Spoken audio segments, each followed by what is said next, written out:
For the past few months, the Trump administration has staged a dramatic pressure campaign against Venezuela, conducting airstrikes on Venezuelan boats and amassing an unprecedented amount of firepower in and around the Caribbean Sea. However, things escalated markedly a couple of days ago, when Trump not only admitted he'd authorised covert, or now not so covert, CIA action inside Venezuela, but even flirted with airstrikes on Venezuelan territory. So in this video, we'll take yet another look at Trump's Venezuela policy and try to figure out what the endgame might look like.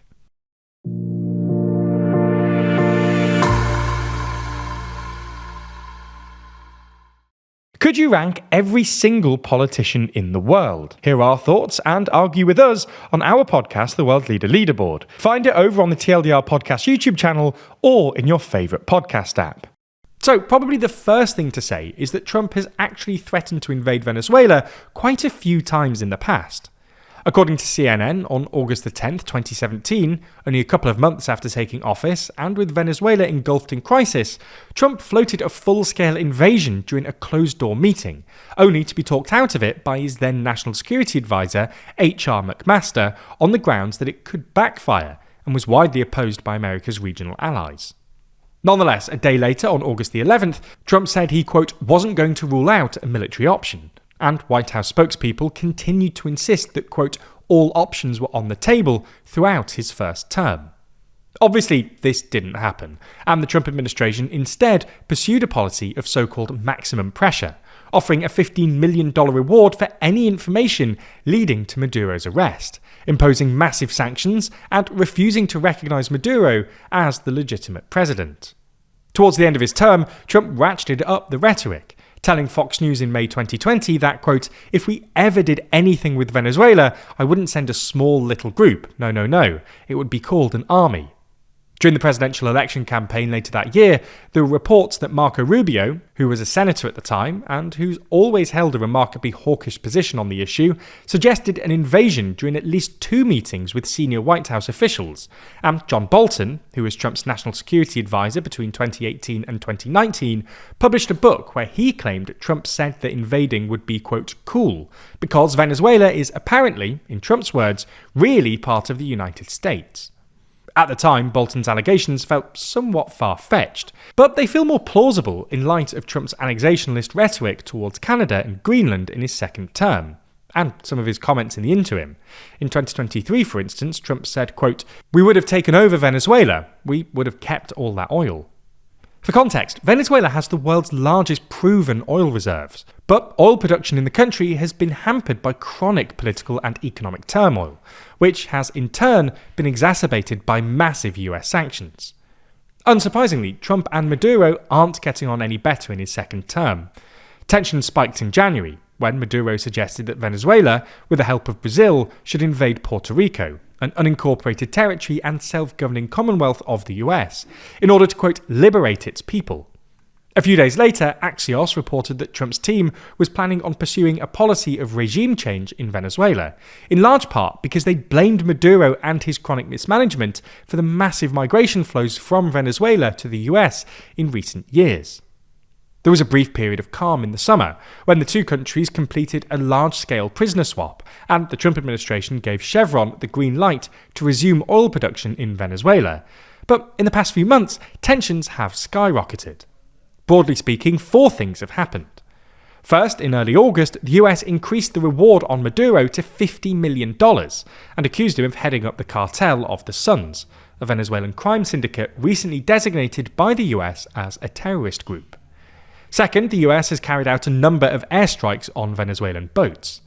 Since September, at least 6 boats have been hit, killing at least 38 people.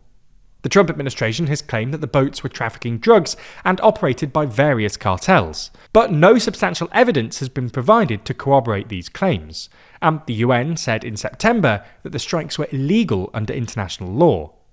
This will be particularly worrying for Maduro, given the US has recently claimed that he heads up a cartel himself, and is thus presumably a potential target.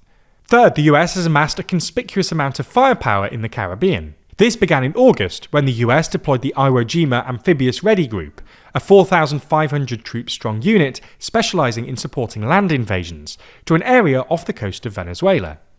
Since then, more assets have been deployed to the region, including F-35 jets, B-52 bombers, and a nuclear-powered submarine. For his part, Maduro has reacted by mobilizing Venezuela's 350,000-strong army and calling on ordinary Venezuelans to enlist in national militias. Fourth, on Wednesday, Trump confirmed a New York Times story claiming he'd authorized the CIA to carry out covert operations in Venezuela, and even announced that he was considering airstrikes on targets inside the country. You get the idea. Over the past few months, the Trump administration has staged an unprecedented pressure campaign against Venezuela, culminating in an explicit threat of CIA interference and airstrikes earlier this week. But it's still not really clear what the endgame is here. For starters, while the military build-up has been impressive, it's nowhere near enough for a successful invasion. Venezuela is a large country with a population of about 30 million people, and in 2018 the Council on Foreign Relations assessed that an American military intervention in Venezuela would require at least 100,000 troops and would most likely end in, quote, disaster. Maybe Trump is considering a more limited attack, like airstrikes or some sort of CIA-engineered coup, but this feels imprudent to say the least. Even if the coup succeeded, which seems incredibly unlikely, it's hard to imagine any new regime lasting very long, given it would probably be an American puppet. Similarly, it's not clear what airstrikes inside Venezuela could achieve strategically, and the most likely effect would be to bolster Maduro's domestic popularity. America's recent experience in Iran should be instructive. Trump and Netanyahu apparently thought their airstrikes on Iran's nuclear facilities, which at least had a strategic rationale, would give way to regime change. But, unsurprisingly, the opposite sort of happened. The airstrikes triggered a rally round the flag effect, and the Ayatollah's grip on power now looks stronger than it did beforehand.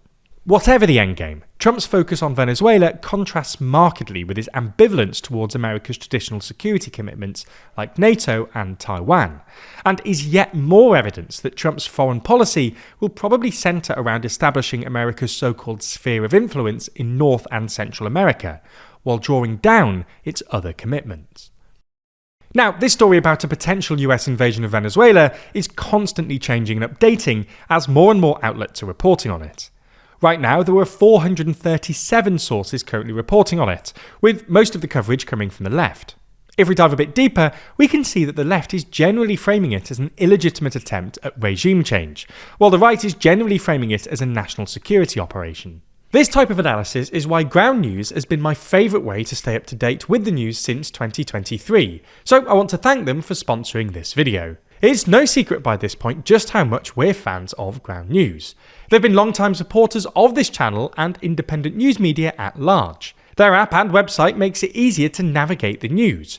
Ground News gathers thousands of articles worldwide in one place, so you can easily compare how different outlets cover the same story. Each story comes with a visual breakdown of political bias, factuality, and who owns these sources.